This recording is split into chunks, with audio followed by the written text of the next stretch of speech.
तो इसके second part में हम लोग ने क्या किया, हम लोग ने I2, I1, I4 और I3 माना। जैसे कि मैं बता दूं आपको कि I1 है, I1 करंट R1 में माना, I2 R2 में माना, I3 R3 में माना और I4 R4 में माना। ये अभी दिखा नहीं पाया क्योंकि वो कैमरा बंद हो गया था। तो यही चीज मैंने लिखा है यहाँ पे, I1 R1 में, I2 R2, I3 R3 और I4 R4 में। IG हम लोग ने पहले ही मान लिया गैल्वेनोमीटर पे, और ये कुछ पॉइंट्स माना था A, B, C और D। तो अब हम लोग यहाँ पे काम करते हैं। इस पे काम कैसे करेंगे, हम लोग ने इसको वेरिएबल रेजिस्टेंस किसमें माना था, अब हम लोग यहाँ पे लिखेंगे now the resistance R3 is adjusted such that हम लोग का बेसिकली मोटिव क्या है कि हम लोग R3 को इस तरह से एडजस्ट करें कि हमारा पोटेंशियल C और D के अक्रॉस सेम हो जाए, such that पोटेंशियल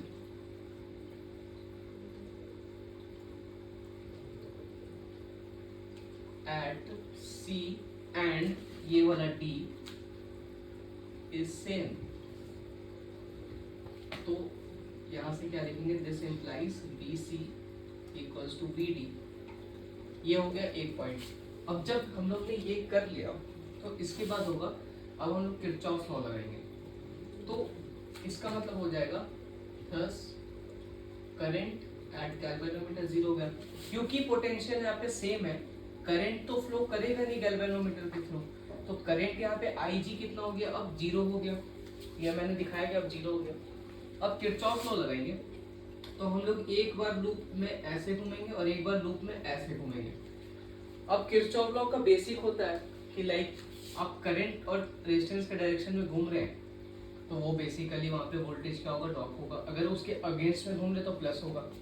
मतलब ये तो बेसिक ही लॉ पता है आप लोग को कि लाइक अगर करंट और रेजिस्टेंस के डायरेक्शन में, तो इसके जैसे किरचॉफ लॉ किसके बारे में बात करता है, हम लोग अभी KVL किरचॉफ वोल्टेज लॉ पढ़ेंगे, मतलब उसके ही बेसिस पे अभी हम लोग लूप पे घूमेंगे।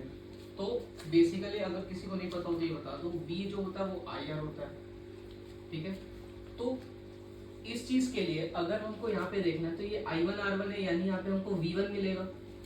लेकिन V1 प्लस पॉजिटिव होगा कि नेगेटिव, तो अगर हम लोग करंट के डायरेक्शन में जा रहे हैं तो वोल्टेज ड्रॉप होगा, करंट के अगेंस्ट जा रहे हैं तो वोल्टेज पॉजिटिव होगा। अगर मैं करके दिखाता हूँ, ये V इक्वल्स टू IR के बेसिस पे अभी हम वोल्टेज लिखेंगे।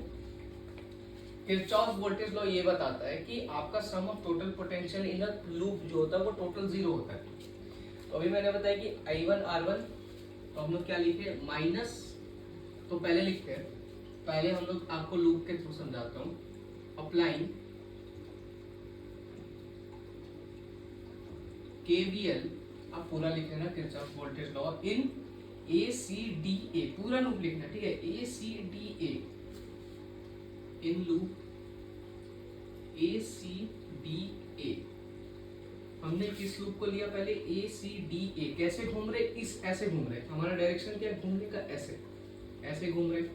तो यहाँ पे लिखते हैं ऐसे कि माइनस I1 R1, क्योंकि हम लोग करंट के डायरेक्शन में जा रहे हैं, यहाँ पे तो वोल्टेज जीरो है, तो प्लस जीरो प्लस, अब हम लोग करंट के अगेंस्ट जा रहे हैं, करंट ऐसे और हम घूम ऐसे रहे, ऐसे घूम रहे, तो plus I2 R2। I2 R2 क्या हो गया, जीरो। तो यहाँ से हम इसको बराबर कर देंगे, तो दिस इम्प्लाइज I2 R2 जो है वो ये क्या है, I1 R1 के बराबर है। तो हम लोग यहाँ पे लिख देंगे R2/R1 जो है वो I1/I2 के बराबर है। ये आ गया इक्वेशन नंबर 1, ठीक है।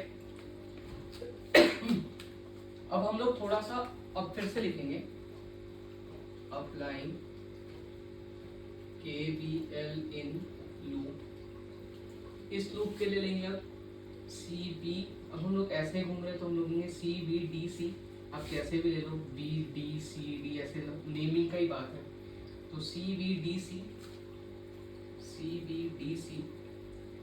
इसमें कैसे लेंगे, अब इसके डायरेक्शन में ऐसे घूम रहे तो करंट के डायरेक्शन में तो minus I four R four, फिर ये अगेंस्ट हो गया यानी plus I three R three,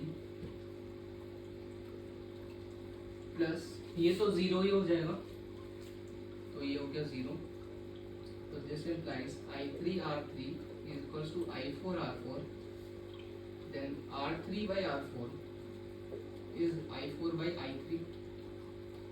ये हमारा आ गया इक्वेशन नंबर 2। नाउ हम लोग लिखेंगे, अब क्या है कि यहाँ पे करंट जो है जीरो है, अगर करंट जीरो है तो अगर हम इस चीज को हटा दें तो ये आपको सीरीज में दिखेगा, ये अगर हम करंट हटा दें, ऐसे हटा दें तो ये आपको सीरीज में दिख रहा है, एक दो पोटेंशियल के अक्रॉस सेम चीज है, इस पोटेंशियल के अक्रॉस ये वाला चीज और ये वाला चीज दोनों एक ही पोटेंशियल के अक्रॉस है, तो ये दोनों सीरीज, ये दोनों सीरीज और दोनों पैरेलल में, ऐसा हुआ।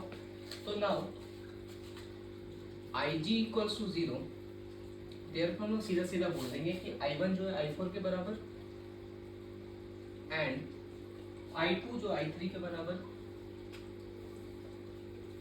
यही होगा।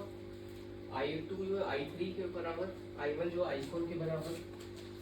तो अब किसी भी इक्वेशन में लेकर आ दो, I4 I3 में I इसको वैल्यूज डाल दो या I1 I2 में डाल दो, मैं किसी भी, मैं इक्वेशन नंबर 1 को लेता हूँ, तो मैं थोड़ा सा इधर पे लिख रहा हूँ,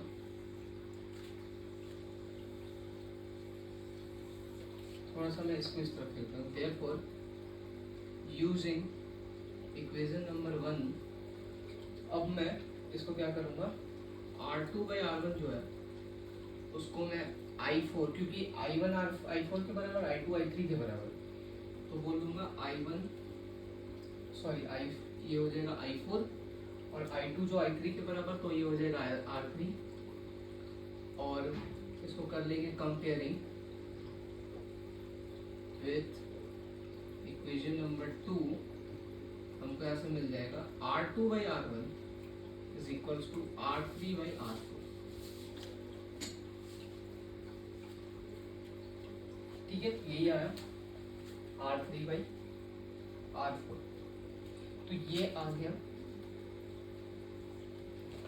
R2 by R1 R3 by R4 के बराबर, क्या गया, हेंस प्रूव्ड।